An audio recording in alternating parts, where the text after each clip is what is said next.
Retour à l'été 1967.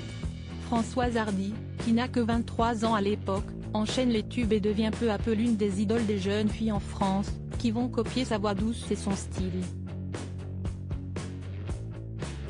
Non loin d'elle, sieste un homme qui affole les fans de pop, le dandy Jacques Dutronc, 24 ans pour sa part, vient de sortir ses premiers succès, notamment Et moi, et moi, et moi.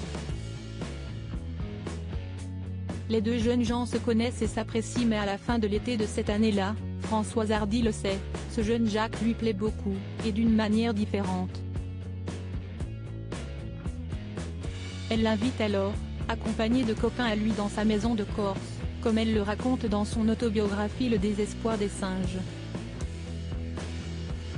Et autre bagatelle, sortie chez Robert Laffont en 2008.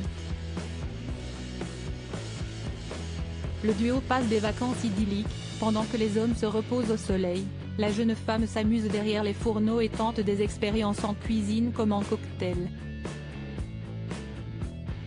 Désespérée, au début de leur séjour, par le fait que le Jacques qui, elle, intéressait le plus était également flanqué de l'épouse assez quelconque d'un autre chanteur, qui lui courait après depuis un certain temps, la jeune femme voit sa rivale disparaître rapidement et l'avoue sans problème: « Mon instinct me soufflait depuis des mois que mon attirance n'était pas à sens unique. »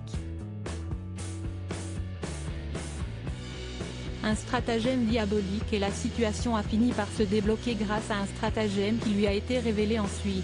Après dîner, les copains disparurent comme par enchantement et je me retrouvais seule avec l'élu de mon cœur, sans imaginer un instant qu'il était de mèche avec eux, raconte-t-elle, avant d'expliquer que le futur couple, timide, a bu pendant des heures, avant de se retrouver sur l'oreiller pour un moment qui n'a pas grand-chose de romantique finalement. À mon grand regret, je ne me souviens de rien.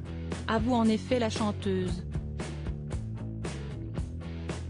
Mais qui se souvient particulièrement bien de ce qu'on lui avait caché. Il a beaucoup été raconté que le lendemain, faute de foulard rouge à agiter par la fenêtre pour signifier à ses complices le succès de l'opération, il avait arboré une chemise de la même couleur.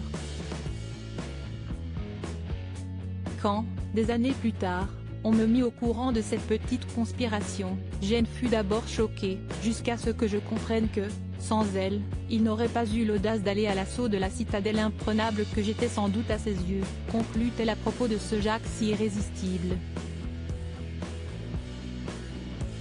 Un stratagème qui a abouti à une belle relation. Aujourd'hui, le couple est séparé mais n'a jamais divorcé. Tous les deux ont eu un enfant, Thomas, né en 1973 et qui les a suivis dans la musique. Aujourd'hui, celui-ci entretient une relation fusionnelle avec eux et est même monté sur scène récemment avec son père. Encouragé par sa célèbre maman,